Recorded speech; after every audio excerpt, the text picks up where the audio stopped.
It's alright, have a good time, 'cause it's alright, whoa, it's alright.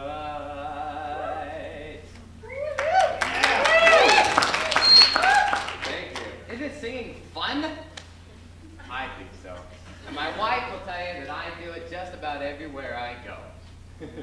As a two-time member of the BYU Men's Chorus, I want to teach you tonight that anyone can sing. Not just BYU Men's Chorus participants. But all it takes is three necessities: a positive attitude, knowing the basics, and practice, practice, and practice. So first, a positive attitude. Let me read you a quote I got in my research here that should help all of you who may think you can't sing. And for you, those of you who think you can sing but aren't very good, this should give you some confidence as well.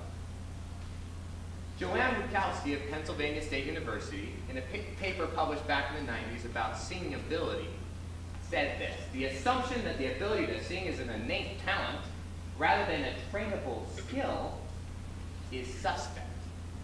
If one can speak, one can sing. Now, let me ask you, who in here cannot speak? Not very many of them. Actually, there's none. And according to Joanne, that means we can all sing. And that's what I'm here tonight to tell you. All of us can do it, and we can all do it well. The second point we need, the mic's not on. Thank you. There we go. That's probably better, huh?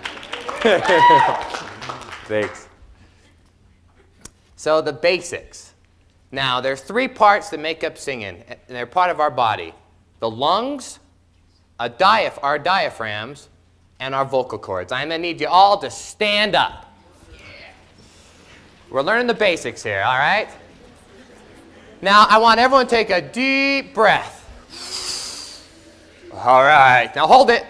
Don't let it out. What you just did was a muscle called the diaphragm went down. It allows your lungs to fill up with air. Now breathe it out slowly.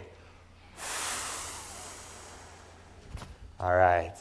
Now if you were to talk, what you'd be doing is vibrating a thing called your vocal box, or your vocal cords. And by sustaining that sound, you begin to sing like this. And it's just as easy as that. So you can all sit down now. Thanks for your participation. Now that you know the basics, we got to talk about practice. And maybe this is the most important part. Heber J. Grant, president of our church some years ago, was a great example of this. From the time he was 9, he wanted to sing. But he couldn't hold a tune. And so when he was 43, he found out his secretary had a good voice.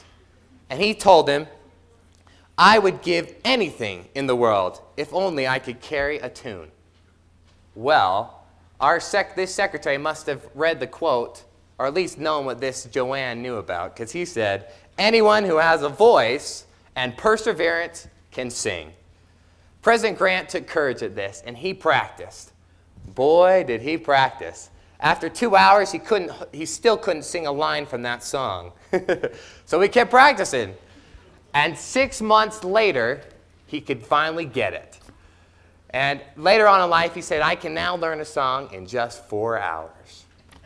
So you see, with a positive attitude, knowing the basics, which you now know, and practice, practice, and practice, like President Grant, we too can sing. So whether you join a ward choir or just start singing in the shower, it will help you sing, and I promise you it will. So let's get singing.